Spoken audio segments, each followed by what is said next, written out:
Hello, everyone. I would like to talk a little bit more about some of the content that I've just described in two earlier videos. I'll try to make it a little briefer, a little more concise. It's hard to remember sometimes how much flexibility the student has with some of the films. They can kind of go back and hear something again or see something again, and sometimes it's easy to forget that when I'm making these. So I can be a little more concise. It's kind of been a struggle every time I make a film. It's how much to talk, how much not to talk, how much to repeat, how much not to repeat. Anyway, let's go back to that problem. Those of you who are in like I said, what I'm about to talk about today is good for Newtonian mechanics classes that use a non-calculus approach, and they're also good for Newtonian mechanics classes that use a calculus approach. Both are fine. So students that have had me very, very recently know that we've talked about this problem. Let's talk about this problem within the context of energy considerations for the Pulley problem. Once again, let's just be a little briefer about it. At least I'll try to be a little bit briefer about it. We know that we can solve this problem and find tension T1, tension T2, and the acceleration. And the way you're going to find tensions T1 and T2, the first two, is by finding the acceleration. Perhaps there's other ways to do it without the acceleration. I can't think of that being possible. The big thing that has to be done here is find the acceleration of the system that we have already looked at. They talk about M3 being a 2 kilogram mass, M2 being a 1 kilogram mass, and M1 being the largest mass, being a 4 kilogram mass. So M1 is 4 kilogram mass, M2 is 1 kilogram mass, and M3 is 2 kilogram mass. If the system is being held by some mechanical device or by a person's hand, nobody's moving, the initial velocity, the initial magnitude of velocity is zero, the initial speed is zero. When you let go, the system will accelerate because there's an unbalanced situation going on. M1 is much more massive, relatively speaking, than M3 is. There's a tug of war, M1 wins it, and there's going to be acceleration. The acceleration that will take place is a constant acceleration. Why is that? It's a reasonable assumption to make. Why is that? Well, there is the idea that there's friction only happening on the tabletop. The pulleys are massless and frictionless, and the ropes are massless as well. There's no friction anywhere other than here. We're claiming there is going to be an acceleration downward over here on the far left-hand side, to the left over here on top, and upwards over here. This is going to be a counterclockwise phenomenon, and we've explained that before, so we don't have to go into it in the greatest detail. You can also look at some of the other films on that, but we understand that it's going to be something of this nature. The acceleration is a constant acceleration, and that's reasonable to assume because the force here is a constant force. The force is not variable. If the force of friction were somehow a variable force, as this thing is moving, it is encountering a rougher terrain, which makes the frictional force encountered larger. That's going to alter the amount of acceleration that's going to take place. We're assuming there's more or less uniformity in the environment up here, and the frictional force remains unchanged. It's a constant frictional force. There's also a constant downward pull right here, and that's, that would be M3G, and there's also a constant pull down here. That would be M1G. These are all constant forces that we're encountering. Therefore, the resultant force will also be a constant force. And that means when you take the constant resultant force and divide it by the total mass, you'll get the net acceleration. You'll get the acceleration. So as we said, Newton talked about force equals mass times acceleration. The acceleration is going to be F over m, where F is a resultant force after all this tug of war goes on. Well, if this is a constant number and the total mass of the system is also a constant number, This is M1 plus M2 plus M3. We'll call that M. This is the resultant force after all the tug of wars go on. A constant is what this is. A constant is what that is. Constant divided by constant is a constant answer. So it's a constant acceleration. So that makes sense. If it's a constant acceleration, it's a constant non-zero acceleration, the velocity, the magnitude of velocity, the speed of the system will increase with time. Let's say over a period of time, t, as we said last time in the discussion, over a period of time t, small t, it'll fall, this will fall h, this will move over that way h, and this will climb that way h. They're all tied together, they're all gonna move h. Each one of them is gonna move h. As a system, they move h. This one down h, this one sideways h, this one up h. After a time t, after a larger amount of time, let's say, remember we said this last time, this could be a huge, huge, huge table, miles big, many, many miles big, conceivably. I mean, it's kind of a thought experiment at that point, but let's say something, some kind of science fiction movie. There's a gravitational field and we built this huge table, and let's just do this, and the masses could be different, but M1 is still the largest mass. And let's say you're talking about thousands of kilograms, tens of thousands of kilograms for the masses. But the pulleys are massless, the ropes are massless, and we'll see what happens. Well, in a time t, the movement is h, total movement of h. The climb over here is of h, the fall down here is of h, the sideways movement here is of h in a time t, small t. But if that were 100 t, 100 times the size of what t is, 100t, because there's an acceleration as time goes on, you're going to gain velocity. And, there's things that can be talked about regarding this. See exactly where I want to go with this, guys. It's always, you can always say VF equals VI plus AT. Well, the initial speed, VI, is 0. So VF, which is equal to V, is just AT.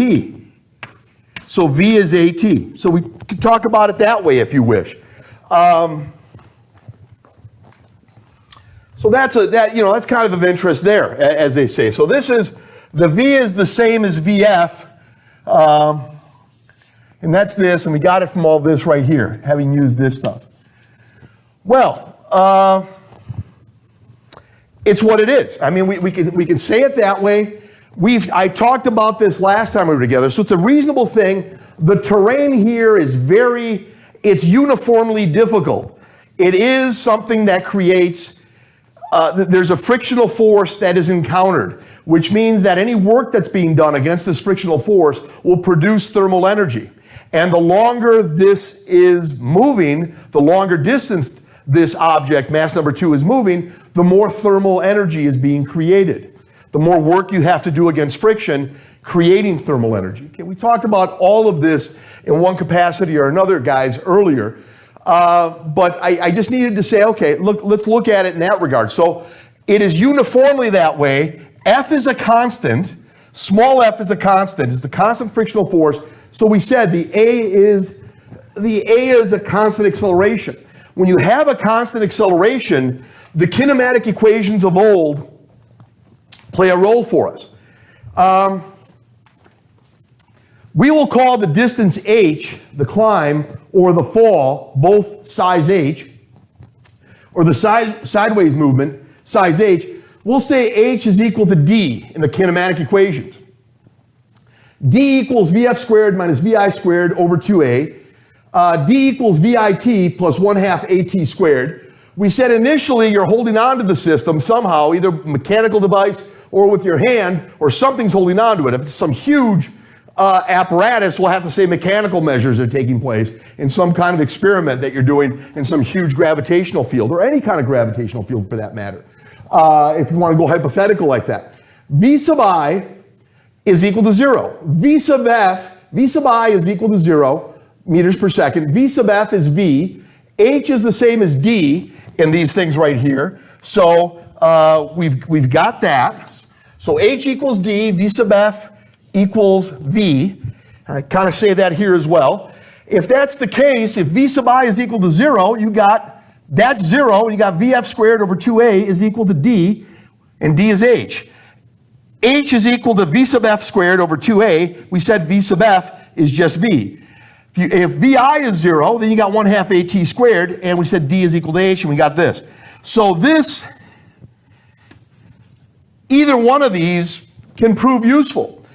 If I'm looking to solve that problem that we had solved earlier in the Serway book, pertaining to the acceleration associated with this particular system under the parameters of M1 is M1 is 2 kilograms, M2 is 1 kilogram, and M3 is 4 kilograms. So 2 kilograms for M1, 1 kilogram for M2, and 4 kilograms for M3. We ended up getting an acceleration on that when we actually did it with using tensions and using force considerations. We, got all those equations, those 3 equations and 3 unknowns, and we found that A was equal to 2.31. The acceleration is 2.31 meters per second per second. Okay, that's great. We had done that already with force considerations. I've already talked about it with energy considerations. I'd just like to be hopefully a little more brief on it. Maybe we can talk to you a little bit about it. Maybe this goes a little bit more smoothly. Look at this up here. I got a feeling, I know we did it last time, and we were able to look at this particular situation. This is another one, and I'm wondering, can this thing play it? Can we play it either way with one of these? Can we do both of these and get this done? Well, I'll tell you what I'm going to do. Let's look at this one, the first thing we had done, and we'll see here. I'm kind of doing this on the fly, guys, a little bit. I haven't really experimented with this, but there's no reason it won't work. In fact, I know it's going to work. We got this. We got one or two scenario to use when you're solving some of these problems with energy considerations. Well, we already know that the answer for that whole situation was 2.31 meters per second per second. We can get the same answer there in another way using energy considerations. When we used force considerations, as I said, we got A equals 2.31 meters per second per second. With energy considerations, we got to be able to get the same thing, and we will. Let's take a look at it. Let's kick it around a little bit, and let's see what can happen, and people can look at it. Well, we got a whole bunch of things in the bag of tricks here, you guys, as they say. We got, V itself is AT, et cetera, et cetera. True, if you really want to play it, I mean, you could also say something else. You could say V is AT from considerations earlier. Where did I actually have this, guys? We had it here. Where did I actually write that? We could say it, and then we'll come right back to it, actually. We're looking at something like this. We got how H was going to play out. We can also look at, okay, for some, I must be missing something. No, I'm not. There, okay, it's right here. So we got this right here for VF, V equals AT. That's fine. Can we also get another way of looking at it? Well, as we said VF is VI plus AT. VI is 0, so we got VF equals AT. So V is going to be equal to AT. Okay, no big revelation there, guys. We've said this numerous times already in this video, and we've said it in other videos as well. Can we look at the other situation of the D being, VF squared, VI squared over 2A. D is H. VF squared is V squared. VI is 0, so VI squared is 0 squared. That's just 0. This is 2A. If you multiply by 2A on each side, you got 2AH equals V squared. If you square root each side, you've got this. We got two interesting scenarios here, guys. In a sense, the first scenario over here has association with, how can you travel a distance h? Well, how about an average velocity times t? Well, the average velocity is the final velocity plus the initial velocity. The final velocity is at, the initial velocity is 0. Final velocity plus initial velocity divided by 2 times t. When you do that, you're getting this. Okay, so we've done this a number of times at this point, or at least earlier. In one of the videos, we already did this. We got 1/2 AT squared, and we got this guy right here. We also played the game with this guy saying, okay, why don't you just stop right here? This right here is obviously right here. So this right here is obviously right here, and that one right there is that one right here. Okay, so you know how they derive, so we got some stuff on our mind here, and we can look at what's going on here. Let me just see how I just want to kind of manage my board space maybe better than I've done in the past. It's kind of my motivation for getting back into this a little bit in this regard. So you can kind of say, you can apply and solve this problem in one of two ways. Keep V equals AT, that's the VF. Or you can use this guy, V equals the square root of 2AH. Wow, they almost look pretty radically different. But like I said, there's a scenario 1, I guess, that'll make it work, and a scenario 2 that'll make it work. Just trying to show you some of the power of the mathematics. So just keep that in the back of your mind. Let me erase this. And let's kick this around a little bit. Should go pretty smooth. We may need to look, like I said, I'm going a little bit, the first scenario I already did with you folks, and I don't know, I was somewhat satisfied with some aspects of the discussion, and in other aspects I could have been more reliant on the video being able to go back and people to be able to go back on the video without me repeating so many things. But I don't know, it's sometimes a horse apiece how you do this stuff, guys. There's no easy way to do it. At least you got the fast forward feature, I guess, and you got the backup feature when you need it.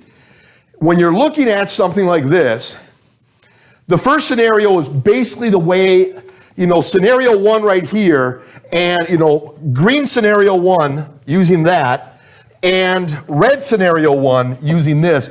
The two number 1 scenarios, green scenario number 1, right there, and red scenario number 1. I think that's how I used it. I will try on the fly, and it shouldn't be a problem at all, you guys. You can also use scenario 2. So scenario 1, there's a green and red that you use for scenario 1, and they can be used together to get this job done. For number 2, there is a number 2 scenario that has a green and red also. So we'll use number 1, green and red first, then we'll try to use number 2, green and red, and see if both of them give us the same answer. We said that once you have the acceleration, you can use the setup of the force equations to find T1 and to find T2. But the big thing is you have to find the acceleration. And the real challenging acceleration to be found is if there's a friction scenario. Okay, so with that in mind, we got some stuff going on. Let me see how we would, I think that's good enough how we got it set up here, guys. I don't want to put too many arrows on this thing. I'm always a little frustrated with how this looks sometimes. It's impossible to know, at least in my judgment, maybe probably my limited knowledge of such matters in the filming profession of try to do a filming and education and stuff, how things look. You kind of see them after the fact and they hope they go okay. Hope they sound good as well. It's hard to judge it sometimes. Tell you what I'm going to do. I'm going to have in my mind number 1. Number 1 scenario is composed of green number 1 and red number 1. Let's talk. Before we do, let's talk about energy considerations. The energy considerations are the following. The real big heavy hitter is the most massive of all the objects, and that is M1. M1 is going to get pulled by a gravitational field downward a distance h. What distance is that? I don't know what the distance h is. It depends upon how long it's falling. Let's say we have a very, very, very huge table, miles big, ropes that are many miles big. The masses are set up in a certain way. Let's say hypothetically you can do, there's really virtually no stopping the fall down and the climb. Nobody's going to get in anyone's way. The pulleys aren't going to be hit. The ropes are incredibly long. The table's incredibly huge. It can fall and climb indefinitely, let's say, just for our purposes, to be able to look what's going on here. Well, the longer the acceleration is taking place, the greater the velocity is going to be, the greater the magnitude of velocity is going to be. the greater the speed of the whole system is, it's going to be a greater speed for the whole system the longer the acceleration is allowed to take place. The bigger t is, the bigger v is going to be. Acceleration doesn't change, but you apply an acceleration over a long period of time, the speed becomes very big. For a short time, the speed is small. So I don't, the h is kind of an arbitrary thing. It falls after a time t, like that time t here, that time t here. Here they didn't really bring t into it. You can kind of get away without having t into it in the scenario number 2. Let's not worry about that right now. Let's worry about scenario 1 and some other stuff. This is the heavy hitter. For energy considerations, let me just say it first, you guys, and again, it's probably the third, fourth time if you looked at all the videos. It falls at distance h. Work equals force times distance. Work is force times distance. The force of m1g, force times distance. The force is m1g, constant force, because of constant gravitational field, constant force m1g applied over a distance h, force times distance. This will fall. m1g is the constant force times h for a period of time, small t, it'll fall a distance h. When it falls a distance h, this guy lost potential energy in the magnitude, in the amount of m1gh. m1gh potential energy has been lost. So over there, force times distance traveled, m1gh is the loss of potential energy. Well, where did that loss of potential energy go? That change in potential energy, that drop in potential energy resulted in the entire system being sped up from 0 magnitude velocity to some velocity v sub f equals v. Some magnitude velocity v sub f equals v, some speed v sub f equals v. Initially it started at 0. So this fall down, this loss of potential energy, this change in potential energy, this potential energy given up by this very massive object went into speeding everybody up at the end of those t seconds, at the end of that fall of h. They're not going at v speed, they're not going at speed v in the middle of the fall. At the end of the fall, the greatest speed is attained after a fall of t, after a duration of time t. So it lost m1gh, m1gh potential energy has been lost, has been converted into other forms of energy. It's not lost. We need to do the bookkeeping, and there's a lot of ways to do this, and you've heard me say that before. So I don't know how much I need to go over that again, hopefully not too much, but we can always talk in person as well, everybody. So when you're looking at something like this, you guys, there is a change in potential energy. This large mass has lost m1gh potential energy. That loss of m1gh potential energy that has been lost by mass m1gh potential energy has been lost by this large mass. That loss of potential energy has gone to the following 3 places. It has made the whole system at the very end of the journey, once you put the stopwatch on it and say, oh, after t seconds, it fell h. What happened after it fell h? Well, it lost m1gh of potential energy, and part of that m1gh of potential energy went into the entire system. All of these guys tied together went into the entire system, reaching a final velocity, a temporary final velocity. It'll be a different final velocity if it keeps falling down. If it keeps falling down, v is going to be even bigger. But after a fall of h, after t seconds, right at the h mark, everybody is moving at speed v. 1/2 mass times velocity squared. 1/2 mass times speed squared will give you the kinetic energy. So this change in potential, this drop in potential energy, this loss of potential energy went into giving everybody more kinetic energy than they had in the past. They weren't moving in the past, so the v initially was 0, and now it's up to here, which is a non-zero number for v. In addition to that, mu sub k, force of friction, that's the frictional force, times the distance h, you have done work against friction in that amount. The force, mu sub k m2g, that force applied over a distance h, you have fought friction with that amount of work that you have done against friction. What does that mean? Well, you've manifested that work that was done with a rise in thermal energy of the system up here.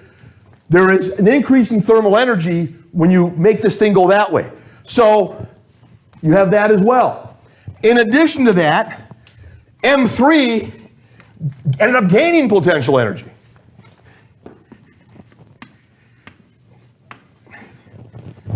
So let's take a look here. The fall down of an amount H is a loss of potential energy that gets transferred into the system the following way. This drop in potential energy increased the kinetic energy of the entire system, performed work against friction, resulting in an increase in the thermal energy that has appeared because of the fall down, and the other guy rose up. So you increased kinetic energy of everybody, you did work that increased the thermal energy, and you picked something up and gave it increased potential energy, all through the drop in potential energy that occurs with this thing allowed to be, allowed to fall freely. Well, we want this to look, we're looking at the end of this thing, looking like the answers we got in the past. Now, the answers we got in the past, let me try to also be careful here. I don't want to mess this up. It should be okay. I mean, we got mu sub k m2 minus m3. This is the total mass of the entire system, m1 plus m2 plus m3. And we got that. This is where we want to go. And we're going to get there. And so when we get there, I guess I won't have to write it down again, right? So we got it looking like this. And, okay, that, basically, this right here solved correctly will give you this. Man, yeah, I know that's all great, but I don't see any H's up here.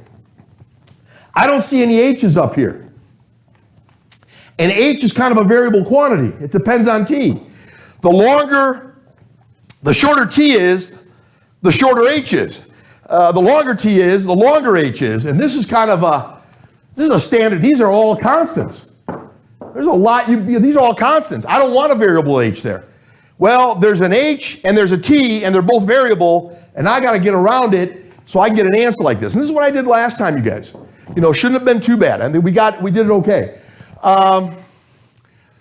Let us see how we can kind of look at it. I mean, there's a number of ways we can do it. Now basically what you're doing is you're taking this quantity and subtracting it on each side, and you're also taking that quantity and subtracting it on each side, and you'll see what happens. And you're subtracting each of those quantities on each side. Let me kind of rewrite it with this guy leading the whole show, but that's just simple mathematics. I just keep aware of our algebra, guys. And we got M1 GH minus mu sub k. Already it kind of looks like something. Already maybe there's something here. I mean, that we got here. A number of ways to go here. Well, I'll tell you what I'm going to do. Let's remember, and we did this last time, guys. I just think it looks better. My goal was to kind of give myself a little more room, and as you can see, I'm already, probably the way I write, as large as I write, I'm going to potentially run out of room anyway, but I'll erase some of this stuff, and we should be able to get through this okay. M1, M2, M3 added together. V, didn't we say that the final V sub F, I mean, we got an alphabet soup up here, guys, I get that, but we said that V was equal to AT, VF is equal to AT. So there is going to be, we said there was going to be a constant acceleration. That's certainly believable because you're in a constant gravitational field and the forces, all forces involved are not variable. All forces involved are constant. If that's the case, the resultant force is constant. The masses are constant. The masses are not changing in mass. You're not gaining mass or shedding mass like in a rocket problem or something like that. The masses remain constant. That's it. I mean, the masses remain constant. G remains constant. And you know, the force of gravity, or at least the gravitational, you know, G, gravitational field. The forces under consideration, M1G, F equals mu sub K, M2G, M3G, you know, small f, the frictional force, mu sub K, M2G, this fall down, M1G for force, this also fall down, where the tug of war happens, M3G. None of them are variable. So you're not gonna have a variable answer when you solve for acceleration. H is variable because it depends on time. But it's time, it depends on time, but the constant acceleration that is taking place will add to greater velocity and greater distance, but it's still a constant acceleration. H and T are variable, but A is not variable because all the forces are constant. So that's very important. See what we can say here. I mean, there's a number of ways we can go. Kind of a horse apiece sometimes, guys, so you got that. Let's pull a GH out of there.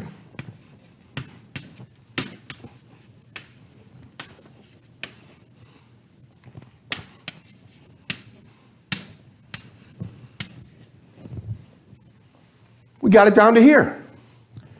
Okay, let's stay with number one. Number one, I was looking at it earlier somewhere else. It's right here in front of me. V equals AT. We got that. That's the green number one. Here's the red number one. H equals 1/2 AT squared. You pulled out the GH. 1/2 AT squared.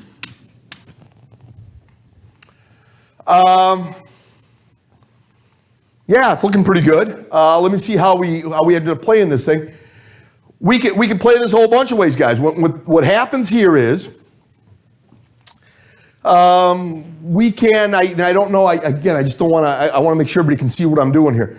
Let's go here. Let's just take a little bit of time. Forgive me for taking the time, but, and I'm pretty, you know, as I'm very confident, you can also go back with the film. I always tend to forget that. I forget that the audio can go back as well, so I say things about a dozen times before I'm done with it. So we got this right here. And this one right here we got. So let's see where we can possibly make a move pretty quickly, I guess, and kind of get this settled pretty good.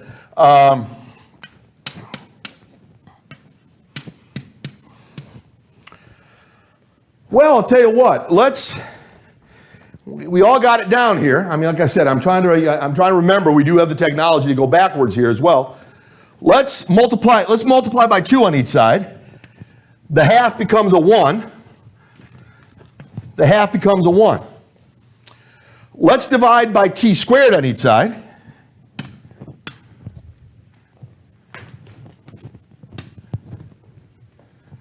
Sounds good to me.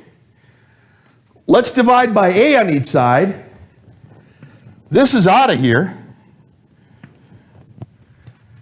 And here you just got an A. Basically, guys, you know, it all kind of starts.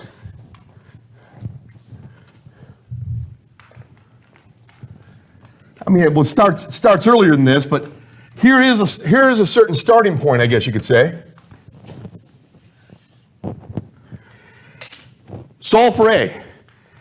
To solve for A, hopefully the A is in there. You don't want to cancel all the A's out and somehow say, oh my, what am I doing here? If A's nowhere present, I can't really solve for A. It turns out there's an A squared over to the left and there's only a single A, A to the 1 power to the right. So A to the 1 power is here, A squared is over there, and those are the only A's that are present. There's an A over to the right and an A squared over, A to the 1 over to the right and A squared over to the left. Divide by A on each side, you just got a single A. I think we're okay. I think we can do this. Well, this is what you're looking at. You know, so if you solve this thing, you get to various places when you're doing it. So let me Let's see what I can do. I mean, okay, so that's, you know, so when you do all that, at the end of the day, you got this guy all by itself, which looks really, really familiar. And you got all this by itself, which also looks very, very familiar. I'm just going to write it over with all the cancellations not present.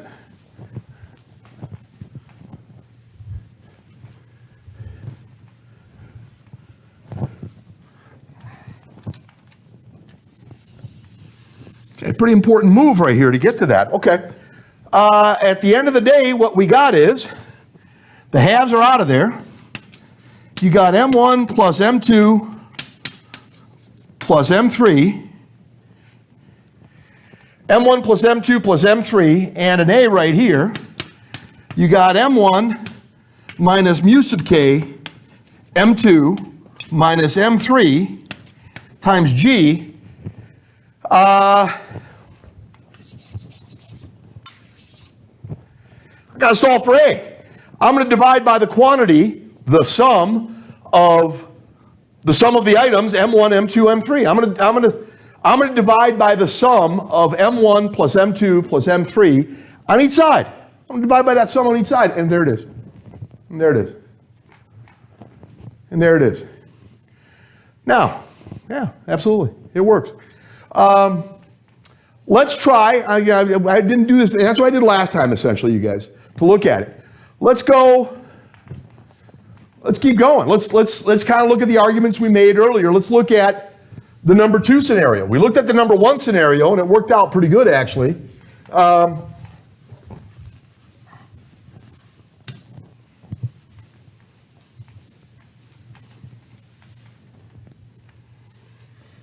So let's see here.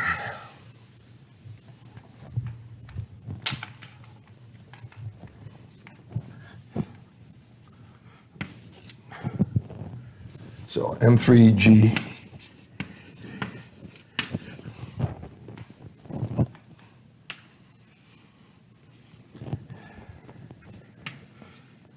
All right, guys. Let me see here.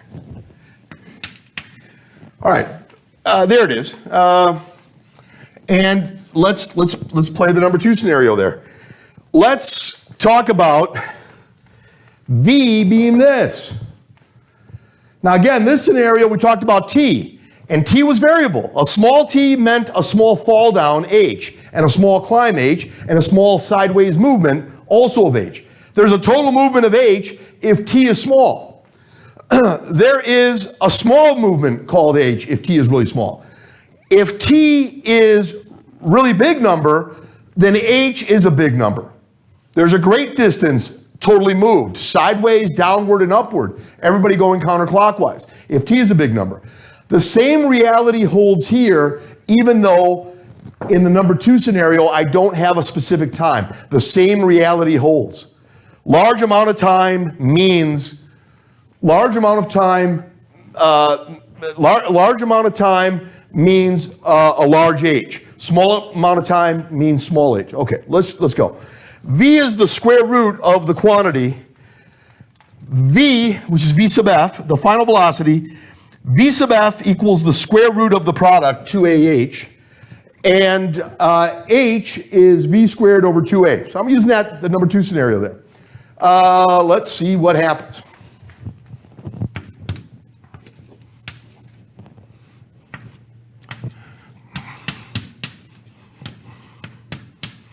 Well, here we go again, guys. What do we got?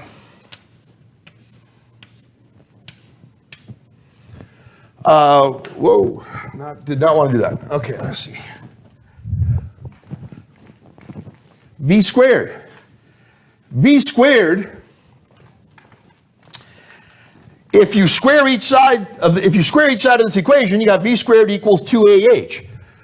V squared is V squared is V squared. V squared is the square root of 2AH squared, which is 2AH. That's V squared. So V is this. If you square both sides, you got this. Okay, good enough.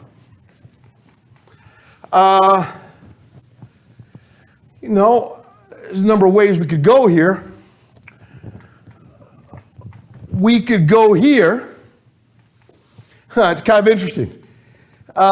These are one and the same. They're two sides of the same coin. In fact, I can argue with you, they're the same side of the same coin. If you solve for v squared, you'll get v squared equals 2ah. If you multiply by 2a on each side, v squared equals 2ah. If you square root both sides, you get this. So this is kind of a different dynamic. They're not only two sides of the same coin, they basically are the same coin and the same side of that same coin. Not a big deal. I'll tell you what, we don't need to get too fancy with this. We can just say this. I'll tell you what. Let's cancel, let's factor out. Right, okay, so we got this. Let's factor out the GH. And man, it's even a little easier on this. So look at it. There it is. There it is, guys. You got it. Like I said, I always forget I got this on film, so we can always go back.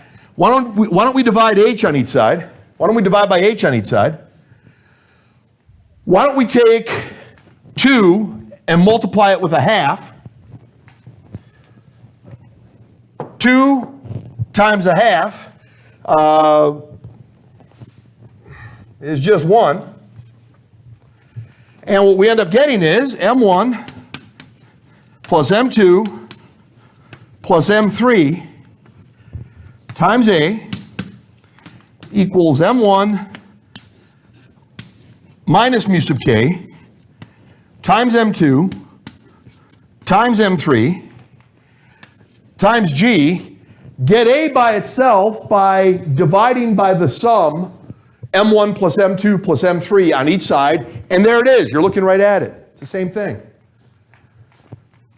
It is pretty remarkable how consistent the mathematics is when we do things of this nature. And that's just something I want to give you like a different look, hopefully a little more concise look than what I did last time. Hopefully there's something in the last video as well, but I wanted to kind of talk about it, hopefully improve upon it a little bit when we're looking at something like this. All right. So that would be about it. There is... See how far along we are, guys. Just get a real kind of look at it. Okay, so I'll leave it at that.